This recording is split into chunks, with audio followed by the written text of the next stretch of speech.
Hi everyone. In this video, we will show you how to download the TD Bank statement from the TD Bank app.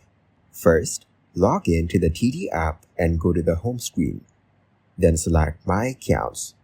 Next, choose the account for which you want to download the statement. After that, select the Statements tab. Now, select the statement period you need. For credit accounts, tap Download. This step applies only to credit accounts. You can view and download up to 7 years of online statements and up to 6 months of other documents. Please note that you will only be able to access future statements once you switch to online statements, as historical statements won't be available. If you already received some account statements online, your account history will start from when you switch those accounts to online statements. Finally, printing directly from your device will depend on your phone model and operating system settings. Thanks for watching the video and subscribe to the channel for more content like this.